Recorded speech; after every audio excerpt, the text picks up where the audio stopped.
Pada kehidupan norma baru ini, penggunaan pelitup muka sama ada jenis pakai buang atau fabrik sangatlah penting dalam membendung penularan virus COVID-19. Cara memakai pelitup muka adalah sangat penting. Ramai yang tidak memakai pelitup muka dengan betul. Ilyas, kita tidak boleh pakai pelitup muka di bawah hidung. Salah tu. Bukan begitu, Ilyas. Lihat bagaimana Sheila memakai pelitup muka. Pastikan ianya menutup hidung dan mulut sepenuhnya. Pemakaian pelitup muka yang betul dapat mengurangkan risiko jangkitan. Ramai yang tidak tahu cara menyimpan pelitup muka yang betul, terutamanya semasa makan. Kita tidak boleh meletakkannya di bawah dagu ataupun disangkut pada telinga. Disisip di lengan atau siku pun tidak boleh. Contohilah Alia yang menyimpan pelitup mukanya dalam beg plastik. Pelitup muka pakai buang hanya boleh dipakai sekali sahaja dan tidak melebihi 8 jam. Bagi yang bergejala, pelitup muka pakai buang perlu ditukar selepas 4 jam. Setiap pelitup muka harus ditukar apabila permukaan dalam basah atau lembap. Bagaimana pula dengan pelitup muka yang telah diguna? Pelitup muka pakai buang perlu dibuang dengan cara yang betul. Pegang pada tali atau loop pelitup muka dan tanggalkan.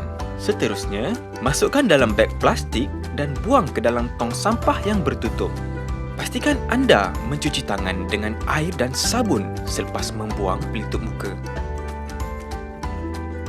Manakala pelitup muka fabrik perlu dibasuh dengan sabun pencuci sekurang-kurangnya sekali dalam sehari.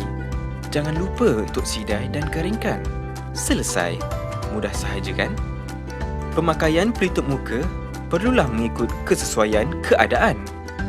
Sheila, pelitup muka tidak perlu dipakai sekiranya kita memandu kereta bersendirian. Begitu juga ketika kita bersenam seperti berjoging. Ianya boleh mengganggu pernafasan kita. Pelitup muka wajib dipakai di tempat-tempat awam. Setiap orang mesti memakai pelitup muka semasa berada di luar rumah. Lupa? Rimas? Jangan dijadikan alasan untuk tidak memakai pelitup muka. Jangan leka dan alpa.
Selamat datang ke ibadah dalam talian FCC.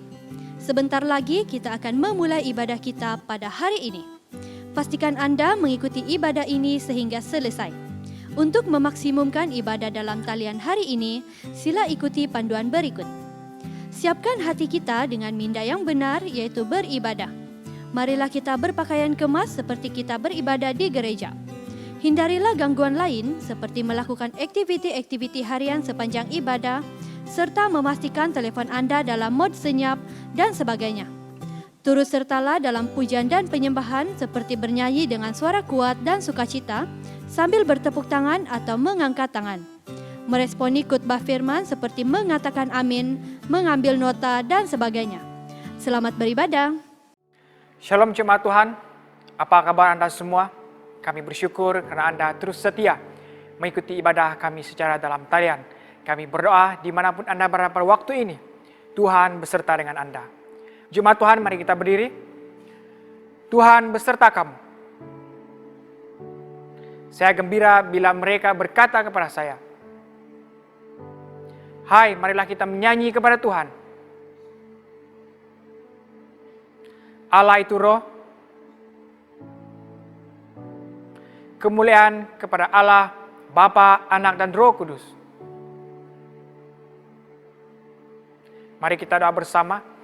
Ya Allah yang Maha Kuasa, semua hati manusia terbuka di hadapan Tuhan. Semua keinginannya diketahui oleh-Mu, dan daripadamu tiada rasa yang tersembunyi.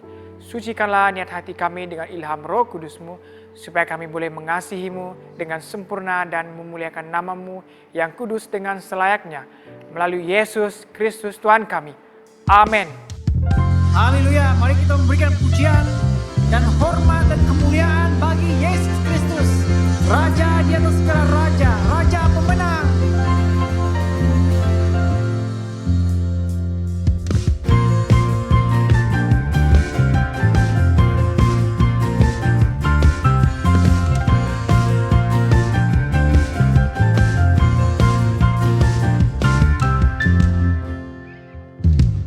Kau yang hidup di dalamku,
dekatmu ku aman, hidup dalammu ku menang. Kau yang memegang hidupku di tanganmu. Kau meneguhkan langkahku. Ku berjalan di dalam kekuatanmu. Tuhan, kau perisaiku. Lewati badai tak ada ku goyah. Imanku tetap teguh, takkan ku ragu mengikutimu.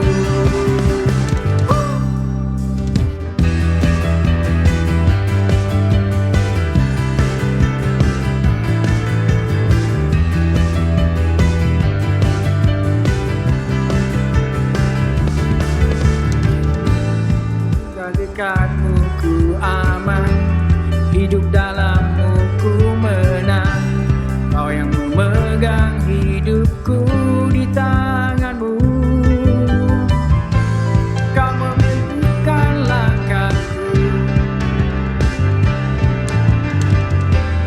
Ku berjalan di dalam kekuatanmu.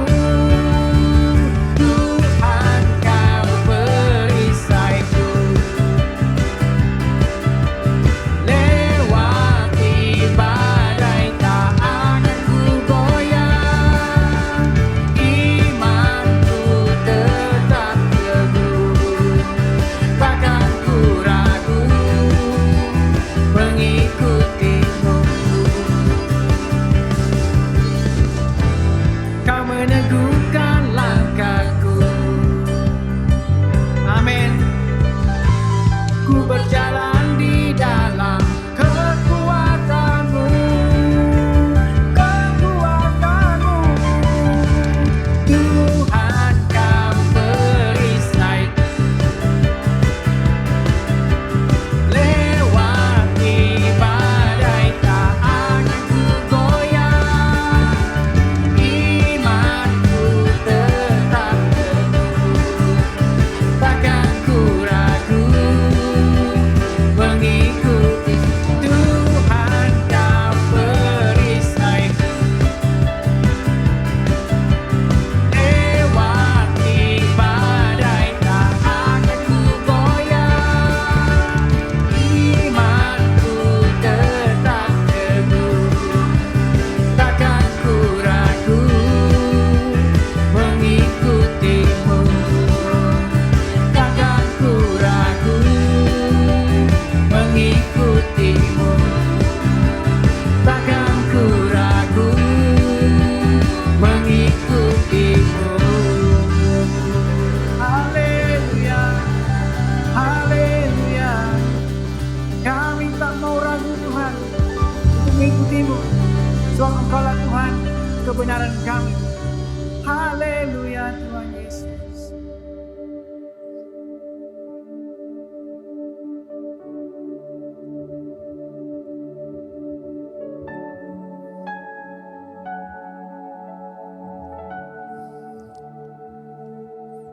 Engkau Yesus adalah jalan dan kebenaran dan hidup. Tidak ada seorang pun yang dapat datang kepada Bapa selain daripada Yesus Kristus.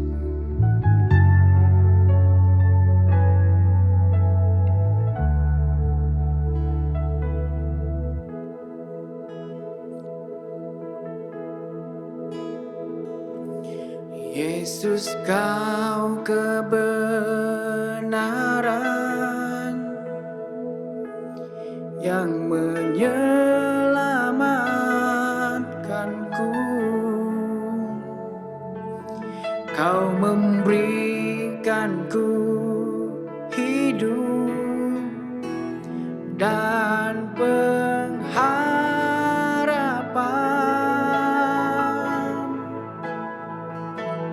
Ku ikut kehendak-Mu. Ku perlu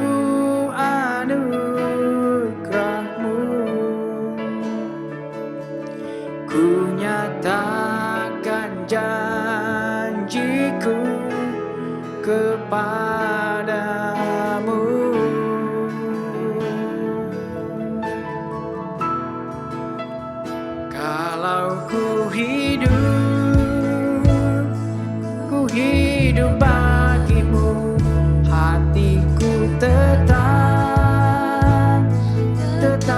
menyembahmu. Dunia tak bisa menjauhkanku dari kasih-Mu.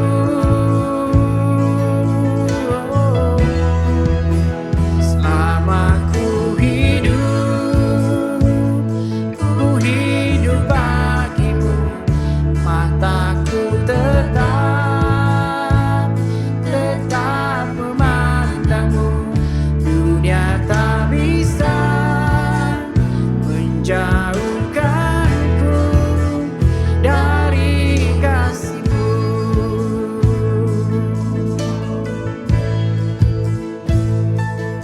Yesus, Kau kebenaran yang menyelamatkanku. Kau memberikanku hidup dan pengharapan.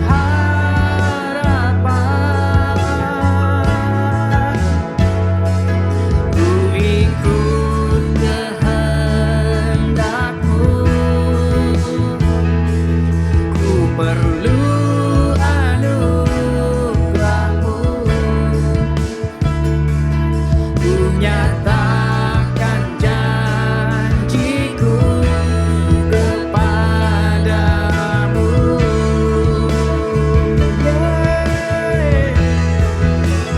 Kalau ku hidup bagimu, hatiku tetap menyembahmu. Dunia tak bisa menjauhkanku dari kasih-Mu. Selama ku hidup bagimu, mataku tetap memandangmu. Dunia tak bisa menjauhkanku dari kasih-Mu.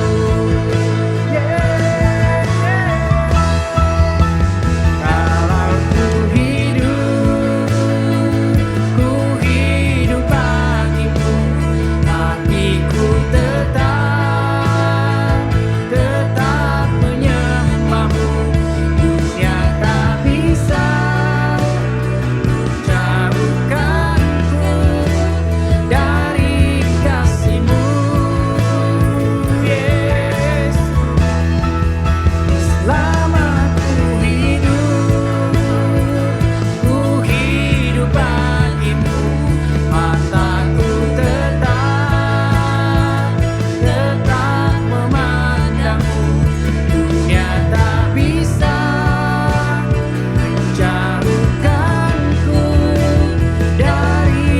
Dunia tak bisa menjauhkanku dari kasih-Mu. Kalau ku hidup bagimu, hatiku tetap menyembahmu.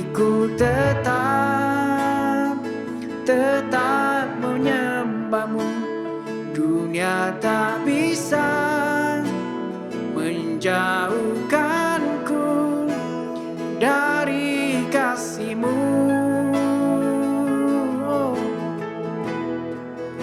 Selama ku hidup bagimu, mataku tetap memandangmu. Dunia tak bisa menjauhkanku dari kasih-Mu.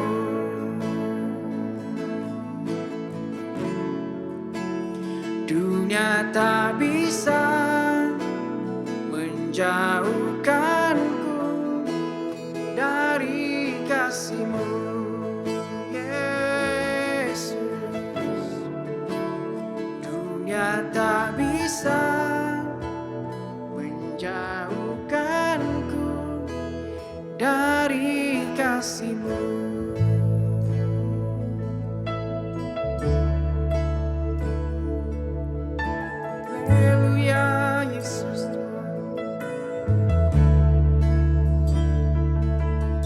Yesus, kami mau mengucap syukur untuk kelompok sel yang Tuhan sudah percayakan kepada pelayanan WM. Kami mau menyerahkan Tuhan penyeliaan sel. Saya berdoa untuk Pastor Lafir, untuk Kakak Rosni, untuk Sharon, Felicia, Waden Ayub dan hamba-Mu sendiri.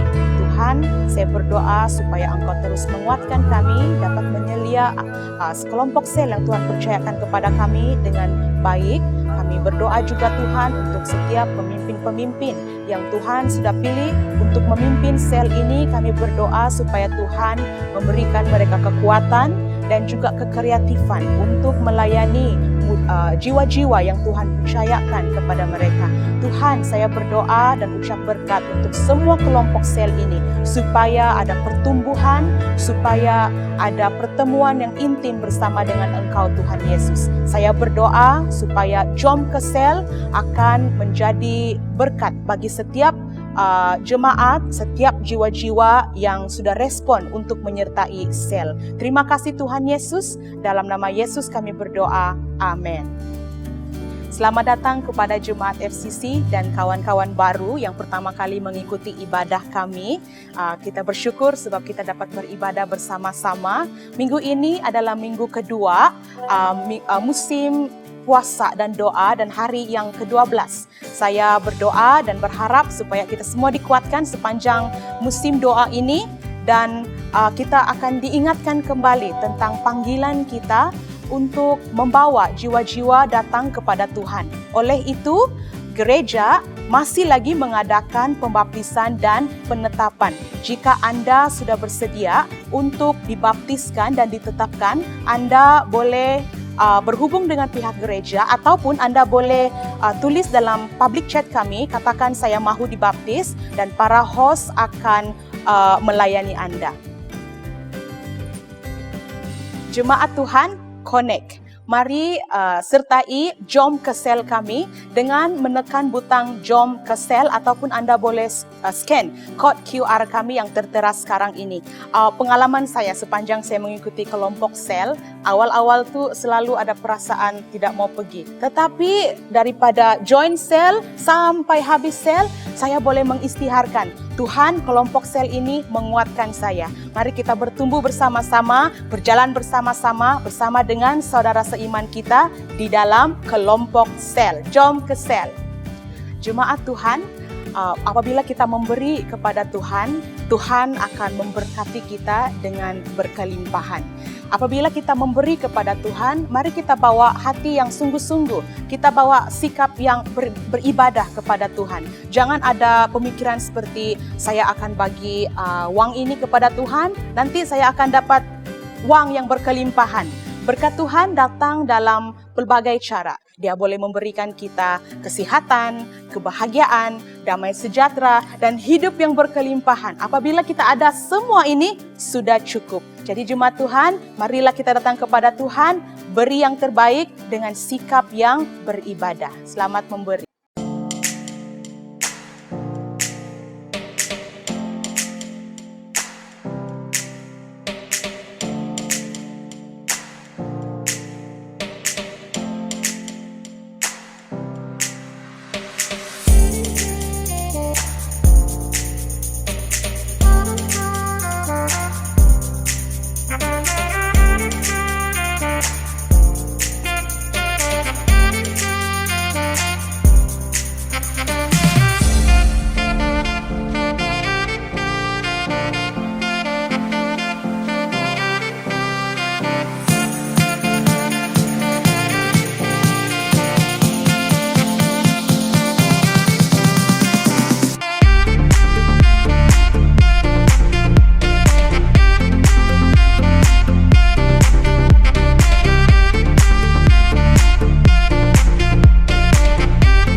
Jemaat Tuhan, mari kita berdoa bersama-sama.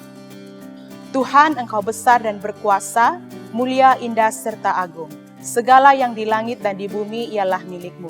Segala sesuatu adalah pemberian daripadamu. Kami ini hanya memulangkan kepadamu apa yang sememangnya milik-Mu. Amin. Jemaat Tuhan, sekarang adalah masanya untuk kita mendengarkan pembacaan Alkitab yang pertama dan yang kedua. Dan puji Tuhan, hari ini kita akan mendengar firman Tuhan daripada Reverend Samuel Sampe. Mari kita siapkan hati kita. Pembacaan firman Tuhan diambil daripada Roma, pasal 1 ayat 7 hingga 13. Roma 1 ayat 7. Aku menulis kepada kamu sekalian di Roma, yang dikasihi oleh Allah dan dipanggil menjadi orang saleh. Semoga Allah Bapa kita dan Tuhan Yesus Kristus memberimu kasih kurnia dan damai sejahtera. Pertama sekali, aku bersyukur kepada Allahku melalui Yesus Kristus kerana kamu sekalian disebabkan seluruh dunia memperkatakan imanmu. Allah yang kusembah sepenuh hati dalam penyebaran Injil anaknya menjadi saksiku bahawa aku sentiasa mengingatimu dalam doaku dan memohon semoga dengan izin Allah aku dapat mengunjungimu. Aku sungguh ingin berjumpa dengan kamu untuk menyampaikan sesuatu pemberian rohani bagi menguatkanmu. Maksudku, supaya kita saling meneguhkan semangat, aku mendapat keteguhan daripada imanmu dan kamu daripada imanku. Ketahuilah wahai saudara-saudaraku, aku telah merancang berkali-kali untuk mengunjungimu, namun hingga kini ada saja arah melintang. Aku ingin agar pelayananku dalam kalanganmu membuahkan hasil, seperti dalam kalangan bangsa asing yang lain. Demikianlah firman Tuhan.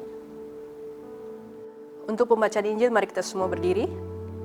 Injil Kudus dari Tuhan kita Yesus Kristus menurut Markus pasal yang ke-8 ayat yang ke-31 hingga 38. Bersama, kemuliaan kepadamu Tuhan Yesus. Markus pasal yang ke-8 ayat yang ke-31.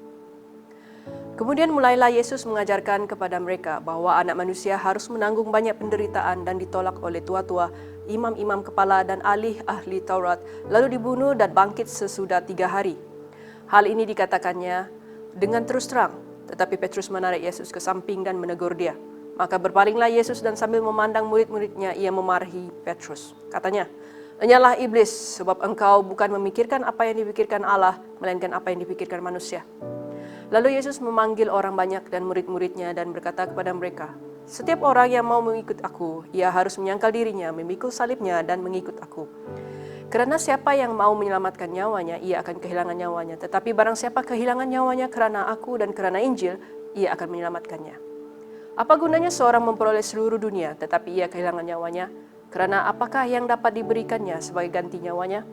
Sebab barang siapa malu kerana aku dan kerana perkataanku di tengah-tengah angkatan yang tidak setia dan berdosa ini, anak manusia pun akan malu kerana orang itu apabila ia datang kelak dalam kemuliaan Bapanya diiringi malaikat-malaikat kudus." Inilah Injil Kristus.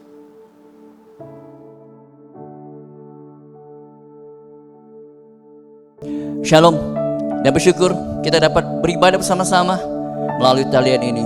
Terima kasih kepada Reverend Philip kerana mengizinkan saya untuk melayani bersama-sama melalui talian ini secara khusus untuk mengongsikan firman Tuhan. Sebelum saya menyampaikan firman Tuhan, mari kita berdoa. Dalam Yesus Tuhan, kami ucap syukur untuk masa ini. Kami ucap syukur kami dapat beribadah bersama-sama keluarga kami, dan kami mengundang Roh Kudus kuasai pikiran hati kami. Biarlah kami dapat memahami firman-Mu. Firman menjadi dasar dan kekuatan dan beri pengharapan pada kami secara khusus dalam musim pandemik saat ini. Ini doa kami, ini syukur kami. Dalam Yesus kami berdoa ucap syukur. Amin. Pengalaman saya di FCC tidak dapat dilupakan. Pada tahun 2018 adalah satu suasana di mana kami merasakan ketika kami kehilangan anak, dan ketika itu kami juga diundang untuk membuat pelayanan kebangunan rohani di FCC, bahkan seminar keluarga, retreat keluarga. Dan pada akhirnya adalah sepertinya saya diundang untuk menguatkan jemaat di FCC ataupun kepemimpinan di FCC secara kursus dalam bahasa Malaysia. Tapi sebenarnya saya yang dikuatkan melihat pelayanan di sana secara khusus dalam jemaat BM di FCC, bahkan cara kami dilayani dan berkat yang kami terima secara fisikal bahkan secara rohani itu tidak dapat saya lupakan. Saya ucap syukur Tuhan memakai gereja FCC pada masa kami memerlukan kekuatan, pada masa seperti yang kami berada di dalam lembah. Tapi Tuhan memakai gereja yang tidak pernah saya fikirkan, yang berada jauh daripada kami, tetapi Tuhan memakai. Ini adalah luahan ataupun kesaksian pribadi saya ataupun dorongan saya kepada gereja FCC. Jika Tuhan boleh memakai gereja FCC menjadi berkat kepada saya bahkan keluarga, saya percaya juga Tuhan pada tahun ini akan mencurahkan rahmat-Nya kepada jemaat bahkan kepimpinan dan gereja secara khusus gereja FCC pada tahun ini. Tuhan akan curahkan kebaikan-Nya kepada seluruh pelayanan gereja FCC. Ini doa saya, ini iman saya. Kalau Tuhan izinkan musim pandemik selesai, musim pandemik sudah berakhir, gereja yang akan saya lawat adalah gereja FCC. Mungkin walaupun tidak diundang, saya boleh datang untuk menikmati, untuk melihat kebaikan Tuhan atas gereja FCC. Dan sama hal pada hari ini, saya akan menyampaikan tema khotbah kami adalah tentang orang Roma. Sesuatu khotbah yang telah disiapkan, diberikan kepada saya, bahkan khotbah yang bersiri dalam kitab surat Roma ini. Dan kita dapat melihat bagaimana Rasul Paulus sendiri mempunyai beban untuk menyatakan Injil keselamatan kepada orang Roma. Walaupun orang Roma pada waktu itu memiliki segalanya, mereka penguasa, mereka mempunyai kekuatan, dan pasti ketika menjadi penguasa dunia mereka mempunyai kekayaan. Tetapi mereka memerlukan Injil keselamatan dalam Yesus. Ini yang diperlukan. Inilah panggilan Paulus untuk memberitakan Injil melalui suratnya. Dan dalam surat inilah kita dapat melihat apa yang Paulus sampaikan kepada jemaat di Roma, kepada orang-orang Roma. Mari bersama dengan saya kita dapat melihat dalam Roma 1:7, kepada kamu sekalian yang tinggal di Roma, yang dikasihi Allah, yang dipanggil dan dijadikan orang-orang kudus, kasih karunia menyertai kamu dan damai sejahtera dari Allah Bapa kita dan dari Tuhan Yesus Kristus. Melalui Roma 1:7 kita dapat melihat ada 3 hal yang Paulus ingin menyampaikan, yang merupakan pendahuluan dalam surat Roma ini. 3 hal yang sangat penting ini yang adalah isi hati Allah disampaikan oleh Paulus kepada orang Roma, secara khusus kepada semua jemaat-jemaat di Roma. Dan mari kita melihat apakah 3 hal itu. Yang pertama, dikasihi oleh Allah. Paulus menuliskan surat kepada orang Roma dalam pendahuluan bahwa Allah mengasihi orang Roma, dan kasih Allah inilah yang mendorong kepada Paulus untuk menyampaikan berita baik, yaitu tentang Kristus yang beri keselamatan melalui surat. Karena Paulus tidak dapat pergi ke Roma pada waktu itu, dan kasih Allah inilah yang mendorong kepada Paulus untuk menyampaikan keselamatan kepada orang Roma. Walaupun orang Roma pada saat itu hidup di dalam kesenangan, orang Roma mempunyai kedudukan sebagai penguasa dunia, pasti memiliki kekayaan, dan mereka berusaha untuk mengumpulkan segala kekuatan bahkan kekayaan. Tetapi kasih Allah itu juga datang pada mereka. Inilah yang disampaikan oleh Paulus. Walaupun mereka tidak mencari Tuhan, walaupun mereka tidak berusaha datang kepada Tuhan, tetapi kasih Allah itu menjangkau kepada orang Roma. Dan sama hal dengan kami semua, bahwa Allah yang Maha Kasih itu juga mengasihi kami, juga mau turun bersama dengan kami di dalam keadaan apapun yang kami alami. Karena Ia adalah Allah yang Maha Kasih. Kalau Dia tidak mengasihi, Ia bukanlah Tuhan. Karena Ia mengasihilah, menunjukkan bahwa Ia Tuhan. Kasih-Nya turun atas kami semua di dalam situasi pandemik saat ini, dalam musim COVID saat ini. Kasih Allah masih ada pada kami semua. Pemeliharaan Allah adalah bukti tanda kasih-Nya. Keperluan kami disediakan, itu adalah bukti tanda kasih-Nya. Baru-baru adik saya bersama istri dan anak-anaknya. Mereka disahkan positif COVID-19. Ini satu berita yang sangat membebankan, satu berita yang sangat menyedihkan dan juga menakutkan. Tetapi apa yang saya beritahu pada adik saya, sepertinya bahwa Tuhan tidak melindungi mereka sehingga mereka boleh terkena COVID-19 karena istrinya bekerja sebagai staff nurse, yaitu berada di barisan depan.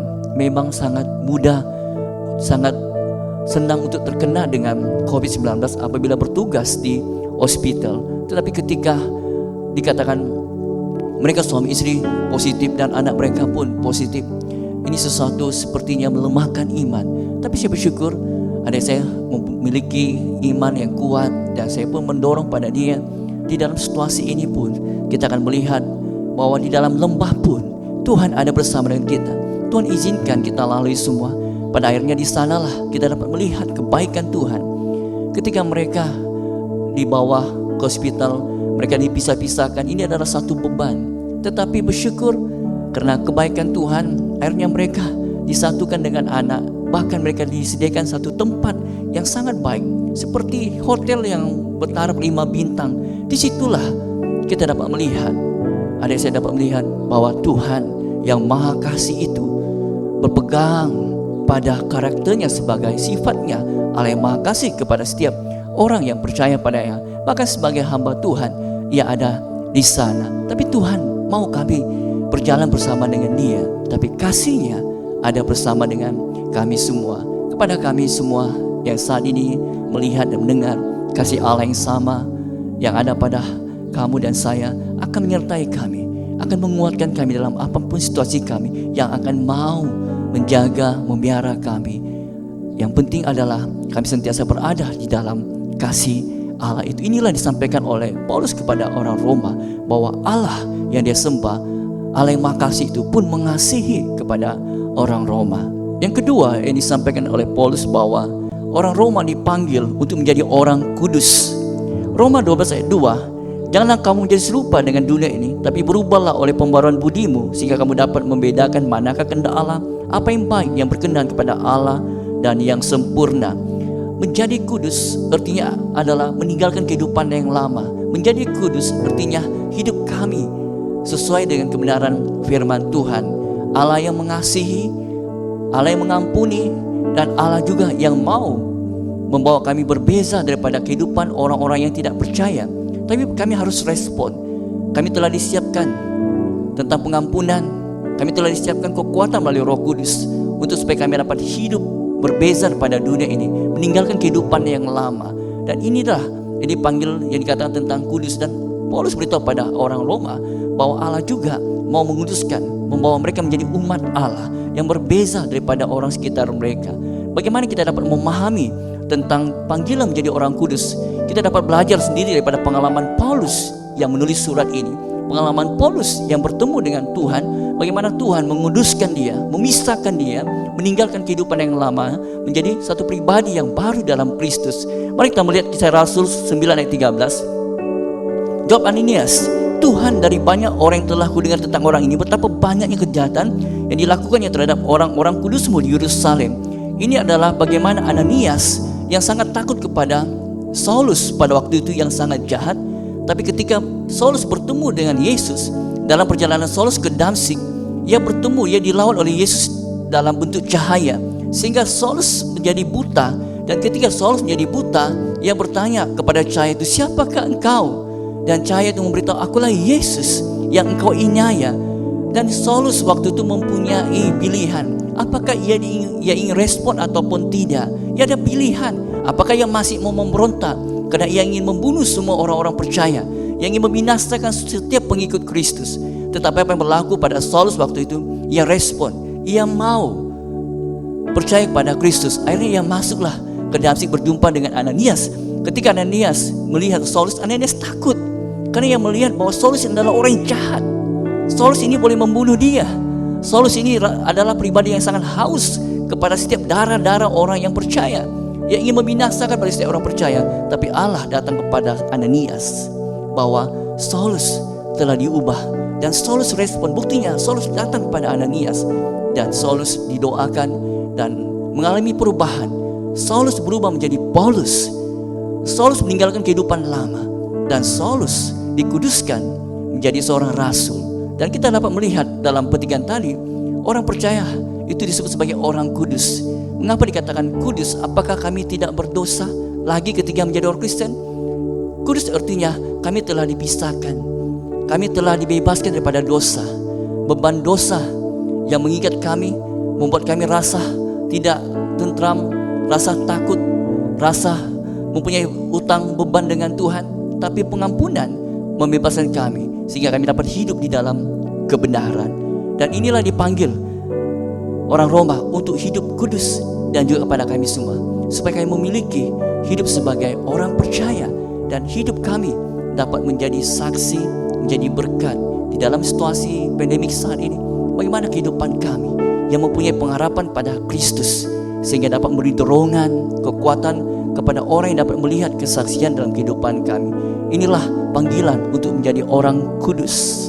Yang ketiga, penerima kasih karunia dan damai sejahtera. Ini disampaikan oleh Paulus kepada orang Roma bahwa mereka menerima kasih karunia dan damai sejahtera. Mari kita lihat Efesus 2 ayat 8. Sebab karena kasih karunia kamu diselamatkan oleh iman. Itu bukan hasil usahamu, tetapi pemberian Allah. Kasih karunia adalah suatu rahmat Tuhan. Ketika kita menerima sesuatu, pengampunan, keselamatan, itu bukan karena usaha kita, itu karena kebaikan Tuhan. Kasih karunia artinya kita tidak layak menerimanya, hanya oleh karena rahmat, hanya oleh karena anugerah Tuhan kita dapat terima. Ini dikatakan tentang kasih karunia. Ketika Tuhan Yesus sedang menderita, disiksa dan mati kayu salib, kita sedang berdosa. Walaupun kita sedang berdosa, walaupun manusia sedang memberontak, walaupun manusia sedang melawan Allah, tapi kasih karunia Tuhan akan terus berjalan. Dia tetap melakukan misinya dalam Yesus Tuhan sampai pada kematian dan memberi pengampunan pada kami semua, sehingga kami bebas daripada dosa, kami bebas daripada hukuman. Karena upah dosa adalah maut, dan itu sudah dibayar oleh Yesus di atas kayu salib. Itu semua karena kasih karunia daripada Allah kepada kami semua. Ini berikan oleh Paulus kepada orang-orang Roma, bukan karena kebaikan kamu. Kasih karunia tidak dapat dibeli oleh kekayaan. Kasih karunia tidak dapat dibeli oleh kedudukan, bahkan pengaruh. Tetapi itu adalah pemberian secara percuma oleh anugerah Allah kepada orang Roma, bahkan kepada kami semua. Tuhan yang Maha Kasih itu mengasihi kami dan memberi kasih karunia kepada kami. Dalam Roma 5 ayat 1, sebab itu kita dibenarkan karena iman, kita hidup dalam damai sejahtera dengan Allah oleh karena Tuhan kita Yesus Kristus. Dan kita dapat melihat kasih karunia itu dalam Yesus Tuhan yang diberi pada kita keselamatan, yang membawa dalam Yesus adalah damai sejahtera, yaitu membawa damai hubungan kita dengan Allah. Yesus yang telah membayar hukuman dosa kami, upah dosa adalah maut. Yesus telah membayarnya, sehingga hubungan kami dengan Bapa di surga dipulihkan. Kami memiliki hubungan yang damai dengan Allah. Kalau kami dapat berdamai dengan Tuhan, kita juga dapat berdamai dengan sesama. Kita dapat bayangkan kalau kita hidup, kita mempunyai masalah dengan orang lain, atau kita mempunyai utang dengan seseorang, kita selalu berusaha rasa takut, kita mau melarikan diri dengan orang yang kita berutang. Kalau kita hidup di dalam dosa, hidup di dalam hukuman, karena upah dosa adalah maut, kita akan rasa takut, rasa bersalah kepada Allah. Tetapi upah dosa itu telah dibayar oleh kasih karunia Allah melalui Yesus, dan itulah membawa damai kepada kami. Kami ada rasa damai untuk datang kepada Tuhan Allah di dalam doa kami, karena kami telah dikuduskan dan kami telah diampuni dan kami telah dilayakkan untuk datang menyembah Dia, untuk datang membuat persekutuan pribadi bersama dengan Tuhan Allah. Inilah yang dikatakan tentang damai sejahtera, dan damai inilah yang kita miliki dalam Kristus yang dapat kita kongsikan pada sekeliling kita. Ketika kita menghadapi kesusahan, ketika kita menghadapi masalah, kita percaya damai sejahtera daripada Tuhan yang akan memberi kekuatan, memberi hikmat dalam kami menghadapi setiap situasi yang harus kami hadapi. Di dalamnya kami akan dapat melihat betapa dahsyat, betapa baiknya Tuhan yang kami sembah. Bahkan Yohanes 14 ayat 27, damai sejahtera ku tinggalkan bagimu, damai sejahtera ku kuberikan kepadamu, dan apa yang kuberikan tidak seperti yang diberikan oleh dunia kepadamu. Janganlah gelisah dan gentar hatimu. Yohanes memberitahu tentang damai sejahtera.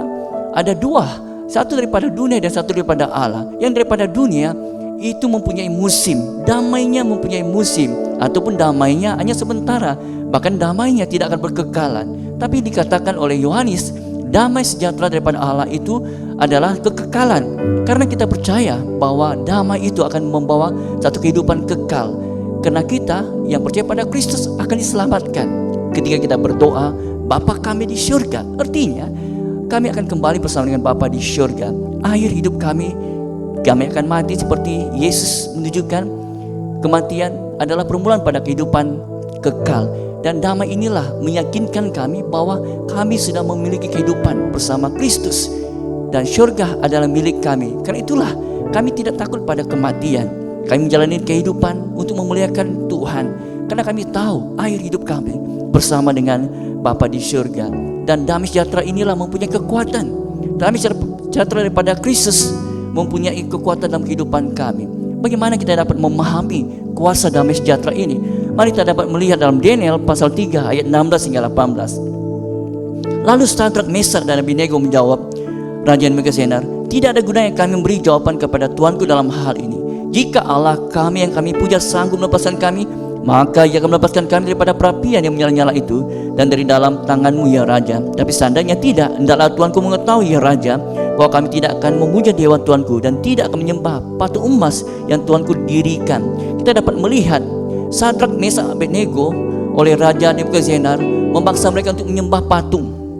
Tetapi mereka adalah pribadi yang sangat mengenal Allah dan mereka mempunyai damai daripada Allah karena mereka mengenal Tuhan Allah.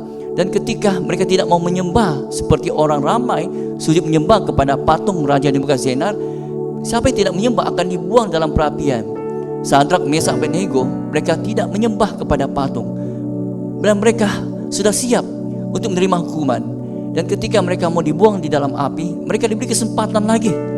Jika kamu mau menyembah patung, kamu tidak akan dibuang dalam perapian.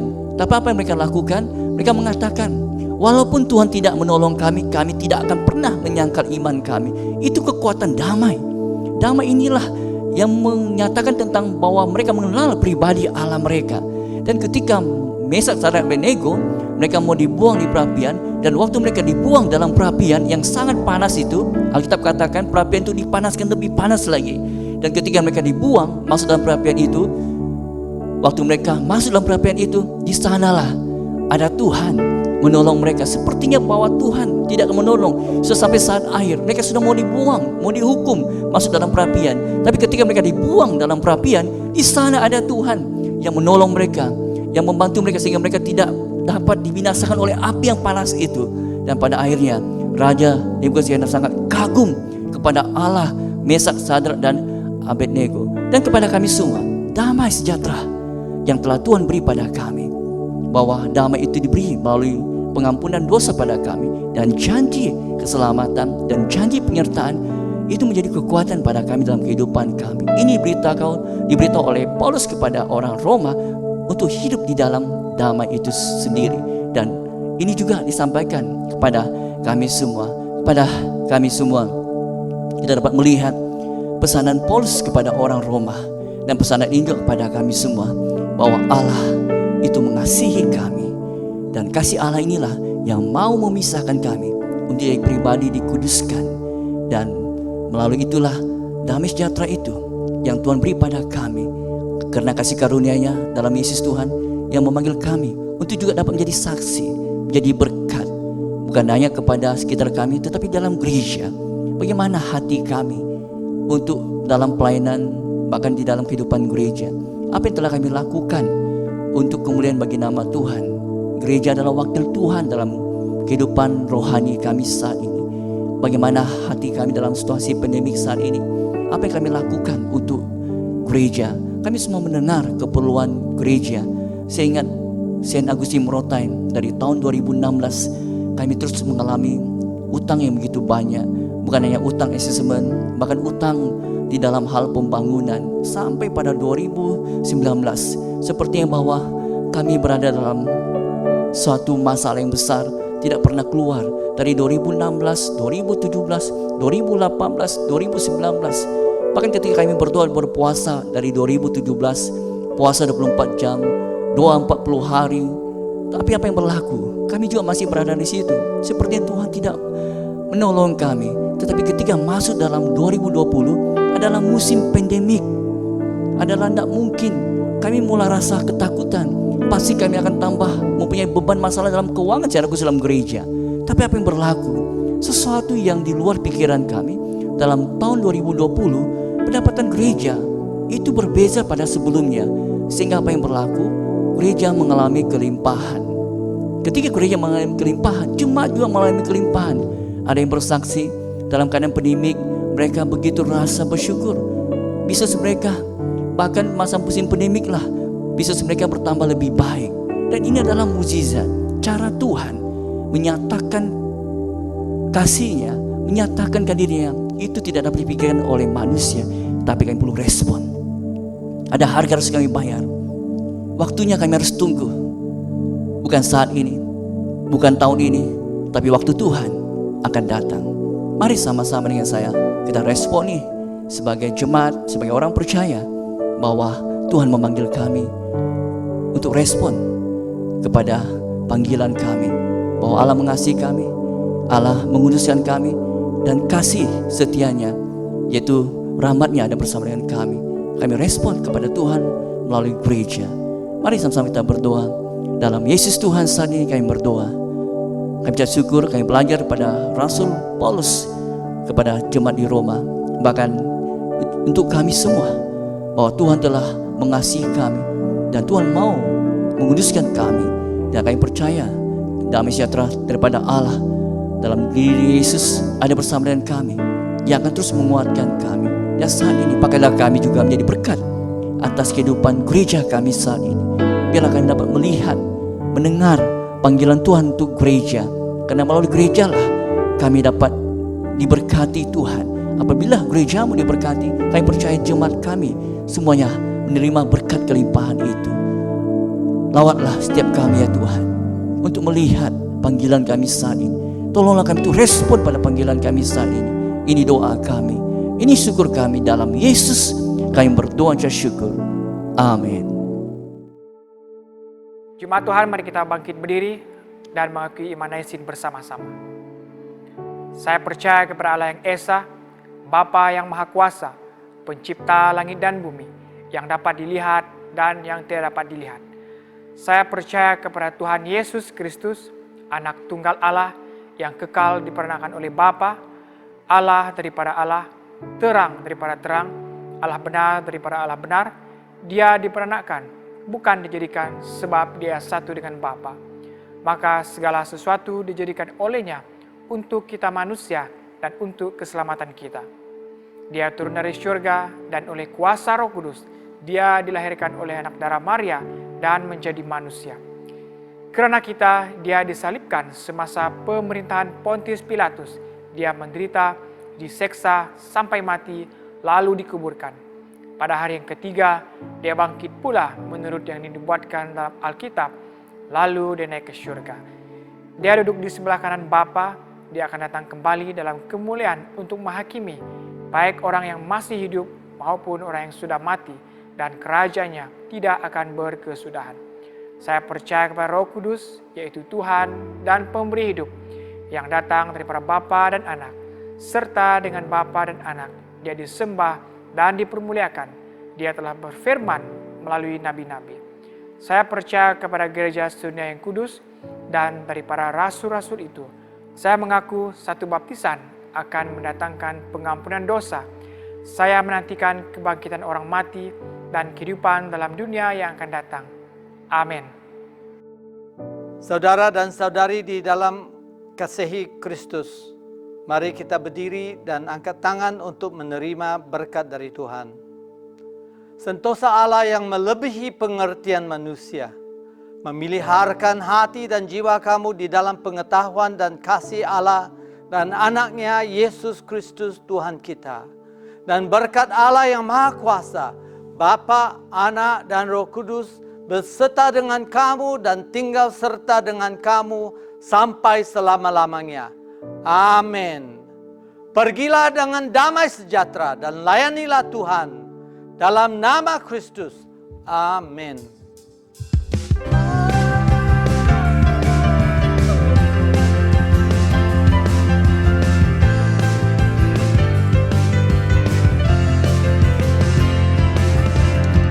Saksikan pada dunia penebusan yang mulia, kuasa salibmu sempurna.